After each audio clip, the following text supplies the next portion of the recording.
Assalamualaikum warahmatullahi wabarakatuh. Hari ini Ibu akan menjelaskan materi tentang puisi.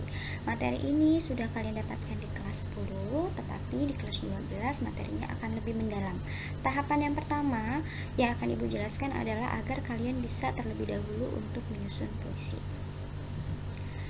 Jadi kalian sebelum bisa menyusun puisi harus tahu dulu nih apa sebenarnya puisi. Pertama kali kalian kenal puisi mungkin ada di tingkat SD ya, ada lomba membaca puisi. SMP pun begitu. Nah, SMA kalian harus bisa menulis puisi selain bisa membaca. Jadi yang dianggap dengan puisi adalah suatu bentuk karya sastra yang tersusun atas irama, kemudian ada penyusunan bait dan barisnya yang semua kata-katanya memiliki makna, atau bisa juga disebut dengan seni tertulis, di mana bahasa digunakan untuk kualitas estetik atau bahasa-bahasa yang digunakannya setiap katanya mengandung keindahan. Unsur-unsur puisi yang pertama ada kata. Kata ini nama lainnya adalah diksi. Jadi kalau nanti Ibu menyampaikan dalam hal puisi ini diksi, kalian sudah tidak bingung lagi, itu artinya kata.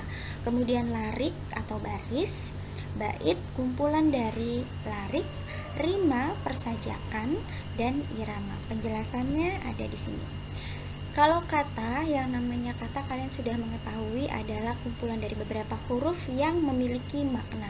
Jadi kalau tidak memiliki makna, meskipun ada banyak huruf yang terkumpul di sana, itu bukan merupakan kata.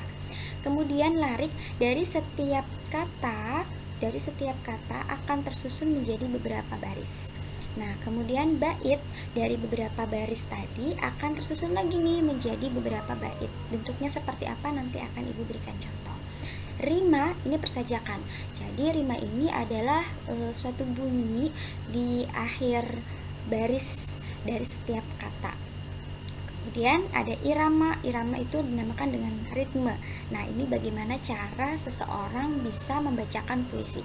Ada yang puisi harus dibaca dengan rasa menggebu-gebu, ada juga yang dengan penghayatan yang sedih. Jadi intinya irama ini adalah teknik yang digunakan oleh pembaca puisi untuk membawakan isi dari puisi tersebut. Karena kalau puisinya yang harusnya dibaca dengan penuh semangat, menggebu-gebu, tapi dibaca dengan ekspresi yang sedih, dengan irama yang sedih, maka tidak akan dapat makna dari puisi itu. Kemudian di dalam puisi ada dua struktur, yaitu struktur batin dan struktur fisik. Intinya kalau struktur batin ini yang berasal dari perasaan, baik itu dari perasaan si penulis yang dituangkan melalui puisi, kemudian disampaikan oleh pembaca puisi dan akan ditangkap oleh pendengar puisi tersebut. Kemudian yang kedua yaitu struktur fisik. Struktur fisik ini berkaitan dengan penampilan atau perwajahan dari puisi yang kalian atau penulis tulis. Kita akan bahas dulu satu-satu yang berkaitan dengan struktur batin. Tadi batin itu berasal dari perasaan ya, makanya puisi itu harus mengandung makna. Kemudian harus ada rasa atau feeling. Nah, ini ada di dalam setiap kata dalam puisi, bukan hanya dalam puisi secara keseluruhan, tapi di setiap katanya. Jadi sikap penyair terhadap pokok suatu permasalahan yang terdapat di dalam puisinya.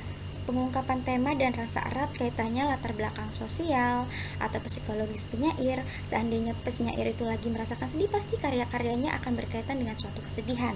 Kalau puisi itu dibuat oleh penyair yang sedang bahagia, jatuh cinta, tentunya banyak sekali puisi-puisi yang tercipta oleh penulis tersebut yang berkaitan dengan perasaannya. Kemudian nada nih, bagaimana cara orang tadi yang sudah Ibu jelaskan untuk membawakan puisi tersebut. Dengan nada yang lembut, dengan nada yang tinggi, nada yang keras, nada yang cepat atau lambat. Kemudian amanat di dalam suatu karya, sekali lagi akan Ibu ingatkan bahwa karya itu harus mengandung amanat atau pesan yang ingin disampaikan. Kenapa? Karena agar setelah selesai membacakan suatu karya ini, di sini kita bicarakan tentang puisi, nanti ada suatu tindakan yang dilakukan oleh pendengar puisi tersebut. struktur fisik. Nah, kalau ini dari perwajahannya nih, ibu nggak akan bahas di sini, tapi ibu langsung ke contoh. Ini di sini yang ibu gunakan adalah puisi gadis peminta-minta. Nah, ini setiap kita bertemu, setiap ini kan kumpulan dari beberapa huruf yang memiliki makna, namanya adalah kata. Kemudian setiap kita bertemu gadis kecil berkaleng kecil. Nah, ini dari setiap sampai kecil namanya adalah larik atau barisnya. Dari setiap baris, ini baris, dinamakan dengan bait. Nah, ini satu bait sampai sini, dari sini sampai sini, ini namanya satu bait. Ini yang ibu contohkan ada 2 bait berarti. Nah, jadi bait ini adalah kumpulan dari beberapa baris tadi ya. Nah, antara yang satu bait dengan bait yang lain, ini ditulisnya kan terpisah nih. Di sini agak menjorok ke sebelah kiri, sedangkan yang ini bait kedua menjorok ke sebelah kanan. Ini dinamakan dengan perwajahan atau tipografi. Berikutnya, setiap kita bertemu gadis kecil berkaleng kecil, ini namanya diksi. Diksi itu adalah pemilihan kata. Artinya dari kata pertama sampai dengan kata yang terakhir di satu baris ini, atau dari kata pertama sampai kata yang terakhir di puisi ini, harus berkesinambungan setiap kita bertemu. Tidak mungkin kan kalau di sini kita bicarakan setiap kita makan. Misal meskipun makan itu merupakan kata. Makan itu merupakan kata, tapi nggak cocok kalau setiap kita makan gadis kecil berkaleng kecil. Jadi setiap kita bertemu gadis kecil berkaleng kecil. Kemudian gadis kecil berkaleng kecil ini dinamakan dengan imaji.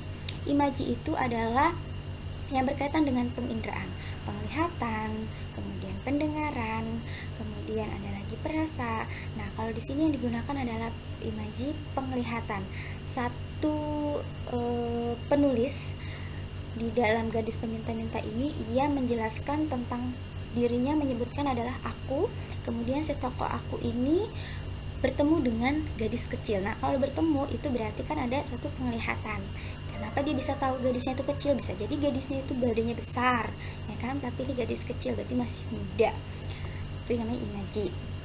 Kemudian ada lagi di sini senyum terlalu kekal, namanya bahasa figuratif, atau bahasa figuratif ini dalam puisi sering dinamakan dengan majas. Senyummu terlalu kekal, tidak ada senyuman yang kekal karena manusia pun tidak ada yang kekal. Oke, jadi dan kehidupan itu pasti akan berganti, ada kesedihan dan ada juga kebahagiaan. Jadi tidak mungkin namanya manusia sepanjang hidupnya hanya tersenyum terus, itu namanya bahasa figuratif. Kemudian ada lagi bulan merah jambu. Bulan merah jambu ini adalah kata konkret atau istilahnya. Jadi bulan merah jambu ini adalah suatu kalimat ya yang memiliki makna. Apa tuh maknanya? Bulan merah jambu ini adalah kasih sayang yang tidak terbatas gitu. Nah, dari penjelasan yang sudah Ibu sampaikan, kalau seandainya kalian ada pertanyaan, silakan kalian tulis di kolom komentar yang sudah disediakan, dan ada tugas pada materi tentang puisi ini. Bagaimana tugasnya? Silakan simak di GC. Terima kasih. Assalamualaikum warahmatullahi wabarakatuh.